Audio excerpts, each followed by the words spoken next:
Hello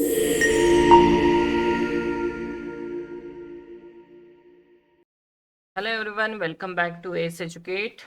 In the last video, we have discussed the first 50 questions of Karnataka Set 2024 English Literature paper. In today's video, we will be continuing with the remaining questions and analyze them one by one. For your convenience, we have prepared PDF of the complete analysis with the detailed answer. You can download it from the link given below in the description box. The PDF comes at a very minimal cost, just 29 rupees, which not only supports our channel but also gives you a handy reference for your revision. I really encourage you to get the PDF so you can study systematically and save time while preparing. So if you have not watched our previous video, do check those out. We have covered the Karnataka Set 2023 English Literature Paper 2, which will help you to understand the exam trends better. Let's begin today's discussion. So we have the question number 51. Let me open that slide. Yes. Who said that perfection is not possible and small faults in a good piece will be tolerated? So this statement is given by Horace. So the correct answer is C. In his Ars Poetica, the art of poetry, the Roman poet Horace advised poets to be mindful of their craft. But also he acknowledged that the minor flaws are inevitable and forgivable in an otherwise a great work. He suggests that critics should not be overly focused on the small faults but should appreciate the work as a whole.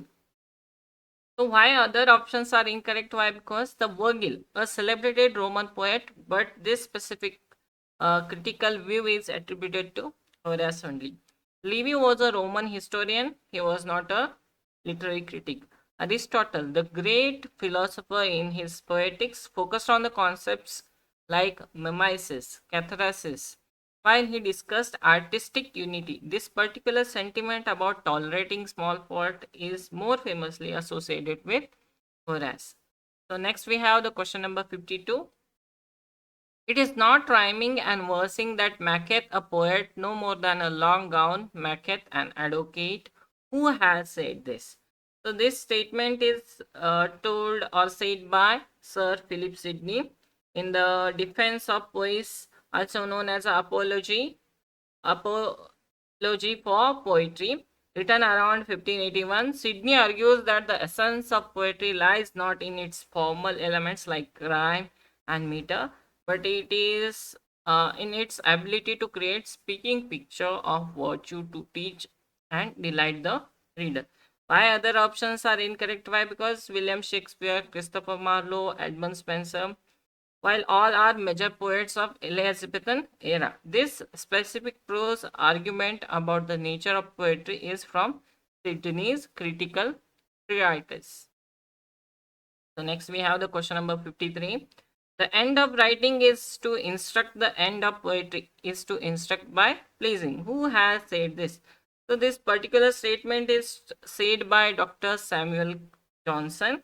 This statement encapsulates Dr. Samuel Johnson's neoclassical view of literature purpose. He believed that literature should have a moral and didactic function. It means to instruct, but that poetry achieves this aim through aesthetic pleasure by pleasing. This idea has its roots in Horace's concept of Dule et utile, sweet and useful. Why other options are incorrect? Why? Because William Wordsworth, the romantic poet, emphasized the spontaneous overflow of powerful feeling in his definition of poetry. Samuel Taylor Coleridge focused on the power of imagination to create and unify. Matthew Arnold argued that poetry is a criticism of life and should possess high seriousness. That's why Samuel Johnson is the correct answer for this question. So next question we have that who called Shelley's beautiful and ineffectual angel, beating in the void his luminous wings in a vain. So the correct answer for this question is Matthew Arnold. The Victorian critic Matthew Arnold made this famous and somewhat despairing comment about P.B. Shelley in his essay 1888 Essays, Shelley's. While acknowledging Shelley's lyrical beauty, Arnold criticized his poetry for being disconnected from the real world and lacking in a substance. The incorrect options are I. Richard, T.S. Eliot's. Both were influential 20th century critics, but this specific quote is from the Victorian era. So we have to concentrate on the eras also, so we can eliminate the wrong answers. Eliot was also critical of Shelley, but this phrasing is Arnold's. W.B. Yeats, he was an Irish poet, admired Shelley's and saw him as a key figure in a romantic tradition, not an ineffectual angel. So next we have question number 55. F.R. Leavis' Revolution provides us with the critical opinions on post-Shakespearean poetry. Revaluation, Tradition and Development of English Poetry is a landmark work by F.R. Leavis that re-examines the canon of English poetry from the 17th century onward. He champions poets like John Donne and criticizes others like Milton and Shelley, seeking to establish a great tradition of English poetry. The modern poetry, while Lewis wrote on modern poets, Revaluation focuses on historical tradition leading up to the modern era. Drama. Lewis wrote about drama, but Revaluation is specifically about poetry. Novel. Lewis' major work on the novel is the Great Tradition. Okay. So next we have question number 56. According to Leonil Trilling, how many faces does man have? So the correct answer for this is C. In the modern times, attitude towards self had changed and developed, resulting in a various phases appearing with varying regularity in different situations. This question alludes to Leon Trilling's work Sincerity and Authenticity, where he explores the modern conceptions of the self. Trilling argues that the modern self is a complex, often fragmented, and performs different roles in a different social context. This is a departure from older ideas of a unified, sincere self. This option best captures that nuanced historical and psychological understanding of the self that Trilling developed. A, B, D, these options are too simplistic and do not reflect the complexity of Trilling's analysis of the modern self. So next we have the question number 57. Who laid emphasis on the inner life and inner experience in the sublime and beautiful? So the correct answer for this question is Edmund Burke. In his 57 work, A Philosophical Enquiry into the Origin of Our Ideas of Sublime and Beautiful, Edmund Burke shifted the focus on the aesthetic from the qualities of the object itself to the psychological and physiological experience of the receiver.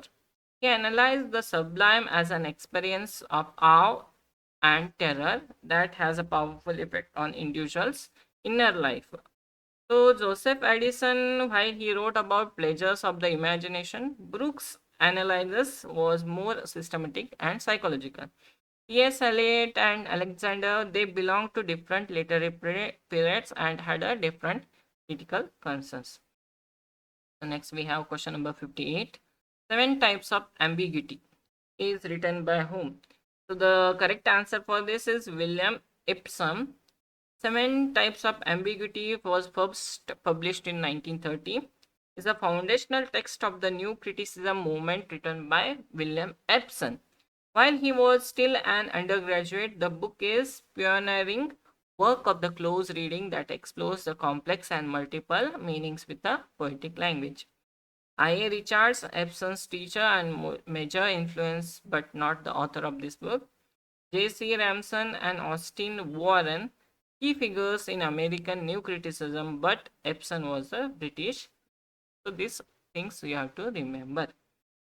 So next we have question number 59. In which year was Virginia Woolf's A Room of Once published? The correct answer is 1929. Virginia Woolf's landmark feminist essay, A Room of One's Own, was first published in 1929. It is originated from a series of lectures she delivered at a Cambridge University the previous years and famously argues that a woman must have money and a room of her own if she is to write a fiction. So others are incorrect options. So next we have question number 60. Who among the following Greek philosopher has a bearing on the composition of P.B. Shelley's Adonis? The correct answer for this question is Plato. P.B. Shelley was deeply influenced by the philosophy of Plato. His pastoral elegy Adonis, written on the death of John Keats, is infused with the Platonic ideas about beauty, love, and immorality. The poem's conclusion, where the souls of Adonis becomes one with the eternal spirit of the universe, is a clear expression of Platonic philosophy. So, Thales, Socrates, and Aristotle, while important philosophers, Plato's theories of forms and the immorality of the soul had the most direct and profound influence on Shelley's romantic idealism. So, next we have the question number 61. Structuralism was popularized by Ferdinand de Saussure course in general linguistics. The correct answer is A only, Ferdinand de Saussure course in a general linguistics. Structuralism as an intellectual movement was fundamentally shaped by the linguistic theories of Ferdinand de Saussure. His published book Course in a General Linguistic 1916 introduced a key concept like arbitrary nature of the linguistic science and the idea of language as a system of relation, which were later adopted by thinkers in anthropology, literary criticism, and other fields. The I recharts the meaning of the meaning, a key text for new criticism. Wolfgang Iser's reading process, a work of reader response criticism. J. Hills Miller's The Disappearance of God, a work of deconstructive criticism. Next, we have the question number 62. An early post-modern theorist coined the neologism interregnance.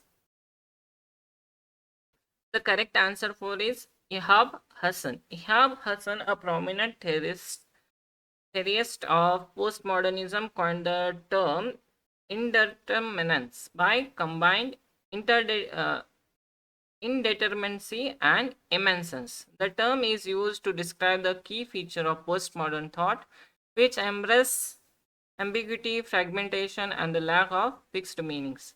David Harvey, a Marxist geographer who has written on postmodernism. John Barth, a postmodern novelist. Linda Houghton, a theorist of postmodernism, known for her work on a parody and irony. So, name historism was coined by whom? The correct answer is Stephen Greenblatt.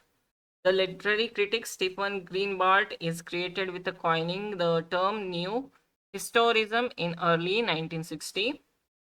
This approach to literary criticism emphasized the historical and cultural context of a work, viewing it as a product of its time. Louis Montrose, another key figure in new historism, but Greenblatt only coined the term. Hayden White and Clifford Geertz, historians and anthropologists whose work was influential on new historism, but they are not its founder. So you have to remember all these things so you can eliminate the wrong answers. Alice Walker, through the term dash, highlighted the voice of African American women. So the correct answer is humanism. Alice Walker introduced the term humanist in 1983, collection of essays in search of our mother's gardens humanist prose. She defined it as a form of feminism that is rooted in the history and culture of black women and is committed to survival and wholeness of all people. So the others are wrong answers. to this question. So next we have the question number 65, which emphasize the language concealed, revealed, or modified hidden desires, anxieties, and fears. The correct answer is Sigmund Freud. This idea is central to the psychoanalytical theory of Sigmund Freud. He argued that the unconscious mind is a repository of repressed desires, fears, and memories, and that these can be revealed through slips of tongue. Freudian slips, we call it as Freudian slips, dreams, and other uses of language. So Carl Jung, while a key figure of psychoanalysis, his focus was on archetype and the collective unconscious. Ernest Jones, a follower of Freud, Maud Ehrman, a contemporary literary critic who has written on psychoanalysis. So next we have the question number 66. Norman Holland in proposed that readers use literary text to fulfill their fantasies. So the correct answer for this question is the dynamics of literary response in 1968. In this influential 1968 book, The Dynamic of Literary Response, Norman Holland applied psychoanalytical principles to reader response criticism. He argued that readers interpret literary terms based on their own identity themes and use the text to work through and fulfill their unconscious fantasies. So BCD, these are other works by Holland, but Dynamics of Literary Response is where he most famously articulated his theory. Next we have the question number 67. Raymond Williams and have been synonyms with the leftist writings and enriched Marxism in English literary criticism. So the correct answer is Terry Eagleton. Terry Eagleton is a prominent British literary theorist and leading figure in Marxist literary criticism.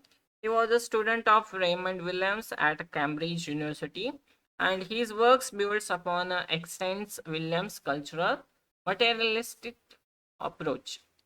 So E.P. Thompson, a Marxist historian, not primarily a literary critic. Frederick Jameson, an American Marxist critic. Leon Trotsky, a Russian revolutionary and political theorist. So next we have the question number 68. Edward Said's phenomenally influential Orientalism was published in the year 1978.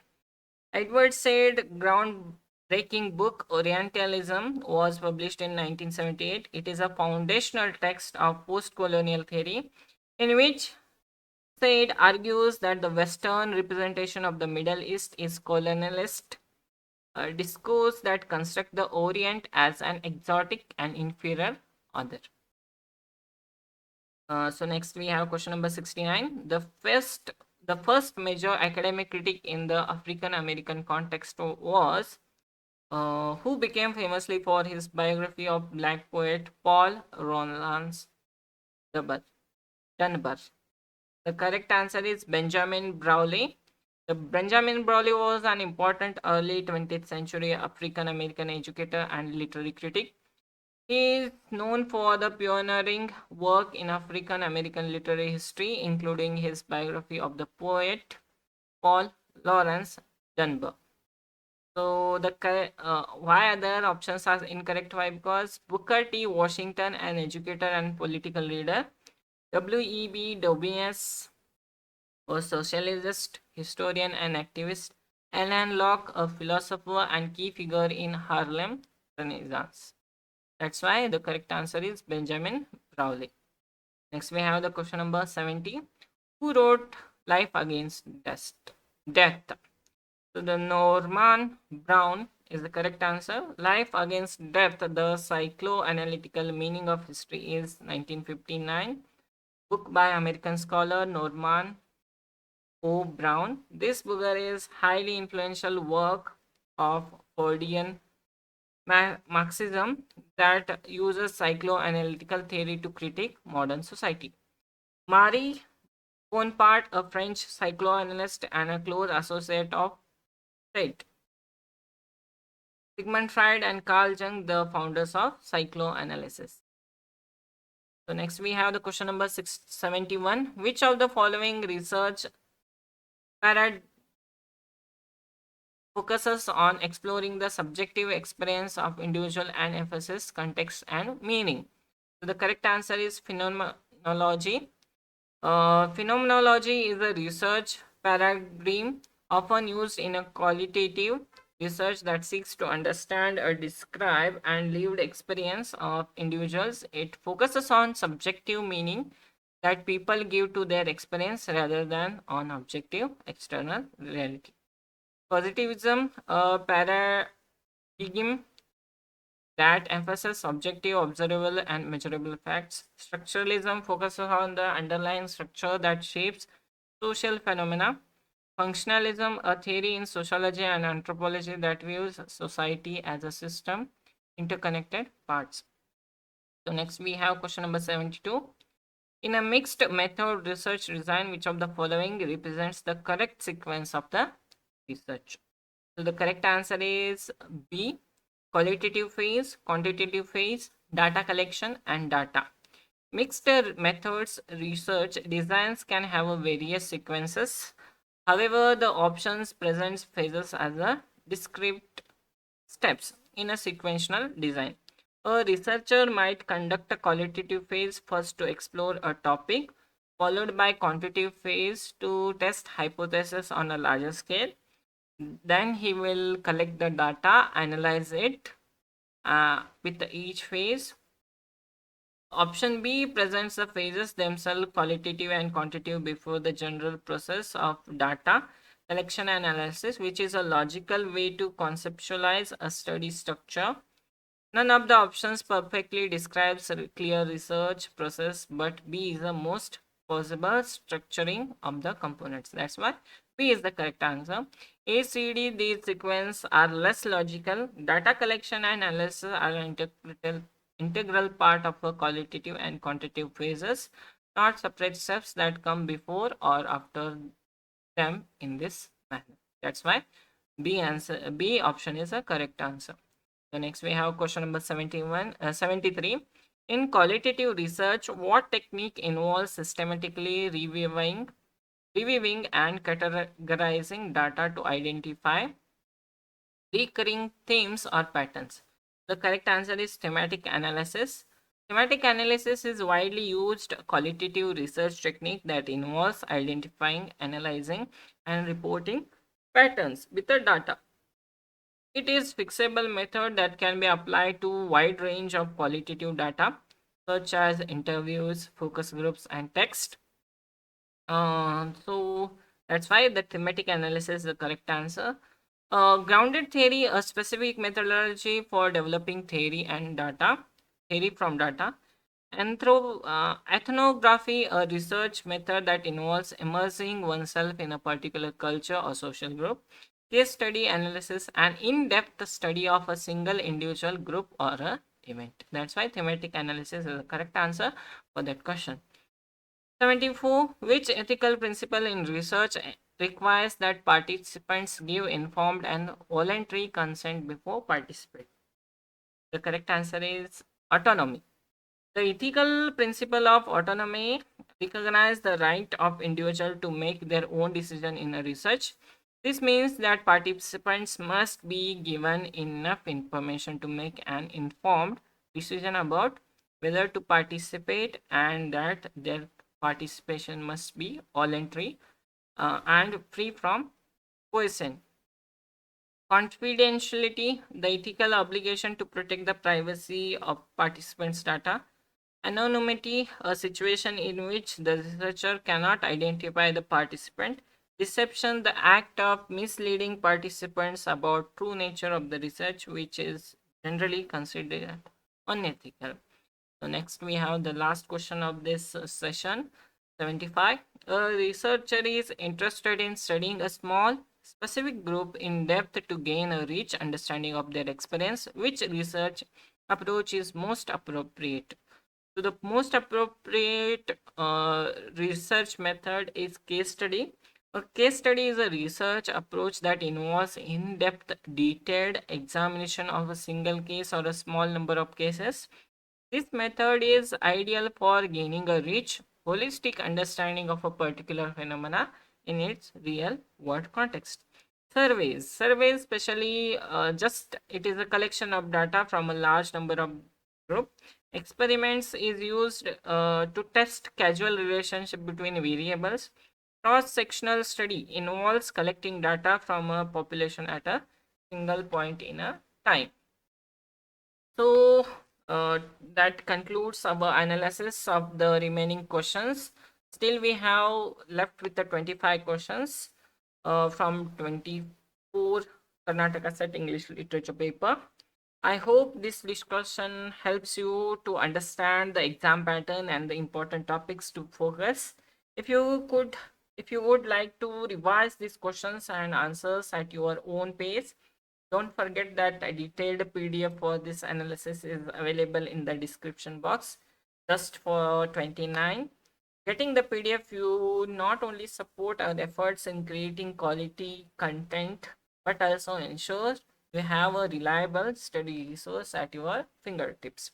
Also, do check our part 2 of this series of our analysis of KSET 2024 English Literature paper. And previously we made a video on KSET 2023 question paper that also you can check out in our channel. So if you found this video helpful, please like, share and subscribe for exam oriented content. And thank you for watching. Best wishes for your upcoming exam, which is on 2nd November. So thank you. See you soon in the next video.